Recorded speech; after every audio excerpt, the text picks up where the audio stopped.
Alô, alô, saudações titânicas, meus queridos amigos ligados aqui no canal Titãs Fãs. Eu sou a Lê e aqui o único assunto que nos interessa é Titãs. Então se você tem sede de Titãs, se você tem fome de Titãs e se também por acaso você é novo aqui neste canal, ó, já se inscreve, ativa o sininho para receber as notificações e ficar sabendo de tudo que acontece aqui neste canal.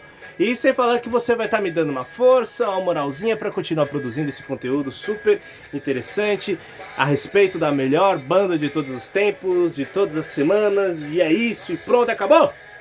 Pois bem, meus queridos, o vídeo de hoje ele é a parte final dessa homenagem que está rolando aqui ao longo desse mês todo no canal. Aqui pelos 20 anos de a melhor banda de todos os tempos da última semana, né? Disco fabulosíssimo, o meu primeiro CD dos Titãs, não canso de repetir isso. E hoje eu vou falar um pouquinho da turnê, né, do lançamento desse disco aqui, porque esse disco ele marca uma coisa muito interessante, né, como eu havia falado nos outros vídeos, ele foi lançado em bancas de jornal também, né, acompanhado daquela revista Pôster, muito bacana, né, que aí um disco que a crítica finalmente já começou a falar bem, né, que os caras falaram que os Titãs se purificavam do mal, com um disco que surpreende, né, falando que os caras tinham retomado uma pegada do início de carreira, que transborda a musicalidade, né? Pô, isso é muito legal, né? Essas críticas aí que o disco saiu em outubro de 2001. E é muito legal você ver finalmente algo positivo assim, né? Não que as críticas negativas tenham influência, pelo menos pra mim não tem influência de porra nenhuma, mas é legal quando você vê as pessoas falando bem de um disco assim, né? E essa estratégia nova de lançar o disco, né, nas bancas de jornal, ela já tinha sido experimentada com sucesso relativo, né? Porque menos de um ano antes o Lobão tinha feito isso com o disco dele, um disco independente, né, o Manifesto, a Vida é Doce, né, que alcançou ali umas 100 mil cópias vendidas. O Lobão foi pioneiro nisso, né? É interessante ressaltar isso porque a gente fica muito preso às merdas que o Lobão falou ultimamente, né? Uns tempos atrás, se bem que de uns tempos pra cá ele tá só focado na música, ele não tá falando merda nenhuma de ninguém assim, né? Isso é bacana, é bacana. É uma evolução, né? É uma evolução. E aí o Lobão que começou com esse negócio, né? E aí depois os outros artistas também já começaram a colocar os discos na mão dos caras da banca, né? Que eles descobriram que isso poderia ser um novo ponto de venda e também permitia deixar que o preço final do disco ele ficasse mais barato, né? Que no caso dos Titãs teve esse bônus também da revista Pôster, né? E que, porra, acabou, foi genial. Só que aquela coisa, né, que poderia ter sido um tiro certeiro, acabou prejudicado pela inexperiência da gravadora, né, a Abril Music, que ela não sabia lidar direito com esse novo tipo de ação, né, tanto que a equipe de promoções da gravadora não conseguiu que os caras da banca dessem destaque para esse combo, né, da revista e do CD. E o preço também não ajudava, muita gente reclamava que na época R$19,90 era caro, isso em 2001 realmente era caro, puta merda, caro, complicado, né? E aí que poxa, era foda, né? Porque os caras já das bancas já estavam acostumados com aqueles preços lá de R$15, R$14,90, né? E alguns CDs do mesmo período que a melhor banda foi lançada, eles custavam menos de R$10. Aí ficava complicado, né? Puta que pariu.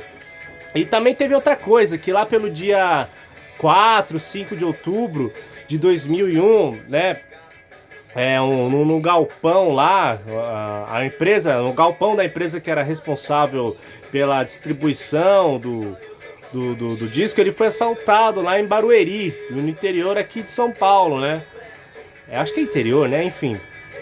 E aí os caras levaram um total de 60 mil unidades do disco, né? Do disco com a revista. Isso aí foi foda também, né? E assim, no primeiro mês, mesmo com essa crítica positiva, o disco ele não teve assim aquela repercussão toda na mídia, né? Porque mesmo com o Carro-Chefe sendo a melhor banda de todos os tempos da última semana, né? A música, se faltava a banda cair na estrada. Porque aí depois de um show que eles fizeram ali em Fortaleza, um ensaio aberto, né, no projeto Conexões Urbanas, se eu não me engano, que era numa favela do Rio de Janeiro, que umas 10 mil pessoas assistiram, né? O lançamento oficial do disco, ele aconteceu em uma única noite no dia 18 de outubro, aqui em São Paulo, no Credit Card Hall, que hoje é Unimed Hall, né? Meu pai tava nesse show, meu pai foi nesse show, ele disse que foi num dia de semana, numa quinta-feira, e ele falou, eu lembro que na época ele foi assim, só que na época eu era muito pivete, eu não tinha tanta noção das coisas, né? Meu pai foi no show de lançamento desse disco aqui em São Paulo, o Ben tava lá, muito legal. E era legal também que nessa turnê, o Nando, ele lia uma carta, assim, né, um poema, dedicando o show ao Marcelo, eram umas palavras muito bonitas que o Nando falava. Ó, pera aí que eu vou ler pra você. Pera aí. Calma aí. Tá aqui. Ó. O mais difícil é recomeçar. Começar de novo que não acabou. Porque só não acaba o que é eterno. Onde estava Deus que não viu essa dor? Deus estava dentro do homem, dentro da alma. Deus não é um sábio senhor de longas e brancas barbas. Deus é um amor tão velho e tão jovem. A vida começa em toda manhã que desperta, e a morte não acaba para quem já sonhou. O que fazer com este absurdo? Ó coração, ó inquieto coração. Rica é a memória que faz música sem palavras e põe olhos no coração. Esse show é dedicado ao Marcelo Fromer. Pô, até me arrepiei lendo isso aqui, cara.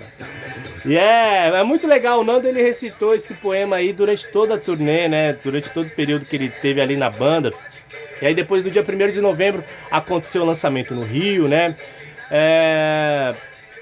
Aí depois eles voltaram para São Paulo, fizeram uma nova apresentação ali. Rio e São Paulo, né? Eles ficaram nesse vai e vem assim, né? Aí tiveram também aquele show maravilhoso no Bem Brasil, né? Que foi no dia 4 de novembro de 2001, no dia do meu aniversário, inclusive. Eu lembro desse dia, não assisti o Bem Brasil, né? Mas eu lembro o meu aniversário de 8 anos. Eu lembro perfeitamente, estava exatamente como mostra no show, um domingo bem nublado, assim, né? Eu lembro que eu tinha ganhado uma caixa de chocolates maravilhosa de aniversário, assim. Uma criança de estar completando 8 anos é meio que um paraíso, assim, né? E aí depois virou o ano, né?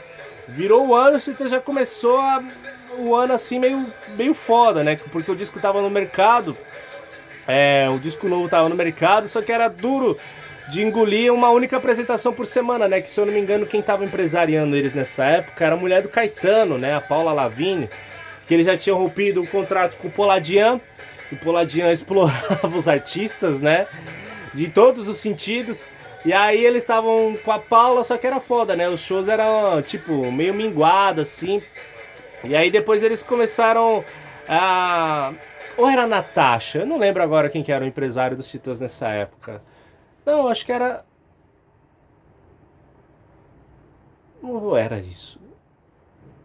Eu acho que era Paula Lavigne. Enfim, mas enfim, se você lembrar quem que era o empresário dos Titãs nessa época, deixa aí nos comentários aí que esse tipo de informação já deixa o conteúdo aqui muito mais rico, né? E aí depois eles já começaram a buscar outro empresário, né? E aí que eles assinaram com a Daisy Simões, que tá aí com eles até hoje, né? E aí eles trombaram ela, se eu não me engano, foi no Festival do Planeta Atlântida. E aí conversaram bastante com ela e é uma parceria que tá dando certo aí até hoje, né? E foi muito produtivo, né? E aí que teve o VMB de 2002 também, que o Epitáfio levou todos os prêmios mais importantes da noite, né? E aí que foi foda, porque durante essa turnê da melhor banda, o afastamento do Nando já foi ainda maior, né? Que era uma coisa que já havia ao longo do tempo. Durante as gravações da melhor banda era um processo inevitável, assim, é que a coisa só degringolou, né? Porque o Nando, ele tinha assinado pra gravar minto. Ele tava lançando o disco solo dele, o terceiro, que é o Infernal, enquanto a turnê da melhor banda tava rolando. Só que esse lance dos projetos solos dentro dos Titãs sempre funcionou assim. Nos intervalos, quando o grupo tava de férias, né? Pra não colidir com a agenda da banda, porque a banda era a prioridade. Só que o Nando, ele lançou o Infernal assim mesmo, né? E aí ele precisava divulgar o disco, né? Só que a princípio ele falou que era um disco só pra cumprir contrato e não sei o que, mas ele tava divulgando o disco, né? Só que em momento algum o Nando teve uma conversa assim com os caras. Ele sempre ficava enrolando, empurrando a coisa com a barriga. Os Titãs ficavam sabendo dos planos deles por meio de outras pessoas, né? Isso é uma situação muito chata, porque você convive com um cara ali há mais de 20 anos, o cara não conta o que tá acontecendo, sabe? Fica uma situação chata, né? E aí os Titãs ficaram sabendo dessas coisas todas rolando, eles pressionavam o Nando, né? Cobrando uma posição dele. E aí aconteceu que lá ali em setembro, agosto de 2002, eles já estavam planejando gravar o disco no ano seguinte, né? Que veio a ser o Como Estão Vocês. Só que o Nando não queria gravar em 2003, ele queria parar aquele ano, porque ele achava que as coisas estavam meio cansativas, né? Muita coisa acontecendo. Eu acho que a vida pessoal dele devia estar muito foda também, né? Fora essas perdas do Marcelo e da Cássia, devia estar acontecendo outras coisas ali, né? Eu acredito que ele ainda usava algumas substâncias nessa época também, e essas coisas aí só deixam a cabeça do cara mais confuso ainda, né? E aí nisso ele tinha assinado um contrato com outra gravadora, que se eu não me engano foi a Universal. E o ideal era que o Nando ele desse prioridade assim do material solo dele pra gravadora dos Titãs, que era a Abril Music no caso. E os Titãs falaram isso pra ele, só que ele alegou que ele mostrou o material pra gravadora, a gravadora não teve interesse. Só que depois os Titãs foram descobrir que ele não tinha mostrado coisa nenhuma pra gravadora, né? Aí fica ruim, né? Fica uma coisa meio até... acho que pode-se dizer que parece que é meio antiético, né? E aí depois de muita discussão, muita pressão, o Nando acabou saindo assim do grupo também, né? Porque ele não queria gravar em 2003, ele achava que o ideal era parar aquele ano, né? E as coisas acontecem com um propósito, né? Eu acho que nada acontece assim por acaso, né? E aí o último show do Nando foi no dia 7 de setembro de 2002, né? Aí fizeram aquele show, porque se você reparar bem nas apresentações dessa época de 2002, tem um show muito legal, que é um festival que eu não me lembro agora onde que é, e o Nando ele tá tocando ali de qualquer jeito, sabe? Sem vontade alguma, ele canta Marvin sem tesão nenhum, toca o baixo dele de qualquer jeito, sabe? E aí você vê o resto da banda toda muito unida, todo mundo muito cúmplice ali, né? E ele meio à parte, assim, né? Fazer o quê? Isso aí foi uma coisa que eu acredito que se repetiu em todas as apresentações daquele ano, né? O pessoal, obviamente, assim, as pessoas que acompanham os Titãs de verdade, né? Puderam notar esse distanciamento do Nando no palco, né? Coisa que até então nas turnês anteriores sempre foi de boa, né? Mesmo que ele já tivesse assim afastado musicalmente dos caras, no palco a coisa fluía super bem, né? E assim o Nando fez o último show dele lá no camarim. Ele queria até falar algumas palavras ali, só que aí já começou a rolar a fita de abertura e o Paulo já empurrou todo mundo pro palco, né? Porque o Paulo ele já tava meio puto com o Nando, com essa ideia de ficar só se reencontrando de tempos em tempos, né? Porque é o que deu a entender, esse lance do Nando não querer gravar no ano de 2003, né? E aí já mandou todo mundo pro palco, a apresentação rolou normal, ninguém comentou nada. E depois do show, né, no quarto do hotel, acredito que na manhã seguinte o Branco ligou pro quarto do Nando, né? Só que aí ele descobriu que o Nando já tinha saído do hotel, né? Porque ele ia fazer uma apresentação no Bem Brasil daquele domingo. E era uma coisa que nenhum dos Titãs sabia dessa apresentação, né? Complicado isso, né? Complicado. Porque acho que o que mais magoou os Titãs, assim, não foi a verbalização da situação que o Nando estava vivendo, né? Os planos dele e todas essas coisas.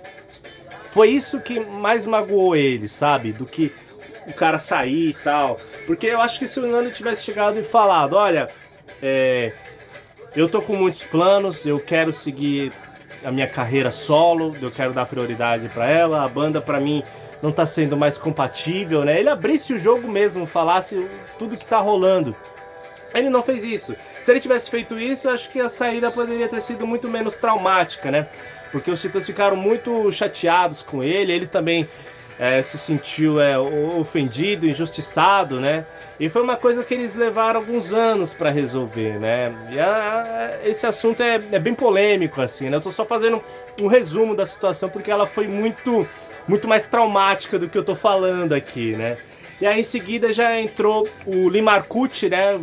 O maravilhoso Lee Marcucci, o patrimônio da música brasileira. Eu adoro o Lee, é um dos maiores baixistas de toda a história da música brasileira. Tocou com Rita Lee no Tutti Frutti, tocou com Rádio Táxi, sabe? O histórico do Lee é do caralho. E o Lee, ele é um ser humano abençoado. Eu tive o prazer de conhecer ele, de conversar com ele. Ele é um cara super de boa. É uma das melhores almas que existem nesse mundo. E era o cara ideal para assumir o baixo dos Titãs, né? Que o baixo dos Titãs era muito característico, assim, né? O Nando, ele era um puta baixista, um puta compositor. O Nando é um cara maravilhoso, eu amo o Nando, eu adoro de verdade a pessoa dele, né? Eu só tô comentando aqui só pra situar essa história, porque, querendo ou não, faz parte, assim, de tudo que é relacionado a esse disco fabuloso aqui, né? E aí o Lee entrou e os Titãs deram continuidade na turnê, encerraram ela sem problemas nenhum, gravaram Como Estão Vocês e a vida seguiu. E o Nando tá aí com a carreira solo dele, muito bem sucedida, por sinal, até hoje. Então, eu acho que tá todo mundo bem, nós estamos bem, né? Então é isso, meus queridos, foi um prazer enorme, assim, contar um pouco da história desse disco brilhante, esse disco, assim, que eu amo com todas as minhas forças, que nem parece que tem 20 anos, né? É um disco que continua jovem, continua soando bem, continua poderoso, continua Titãs, continua Marcelo Fromer, acima de tudo. E é isso, meus caros. Deixa aí nos comentários se você assistiu algum show dessa turnê brilhante. E qual que é a sua música favorita desse disco? Manda aqui o meu abraço para todos os bons amigos do grupo aqui, a Titãs Porra, do WhatsApp. Conheça o canal do meu querido Denis Viana, o canal do André, do Fã Clube de Araraquara. Todos os links estão aqui na descrição desse vídeo. Tá tudo aí, eu garanto que você não vai se arrepender. Muito obrigado por tudo, meus queridos amigos. Até a próxima, nos vemos muito em breve. E não se esqueçam nunca que aqui é Titãs Porra! Valeu!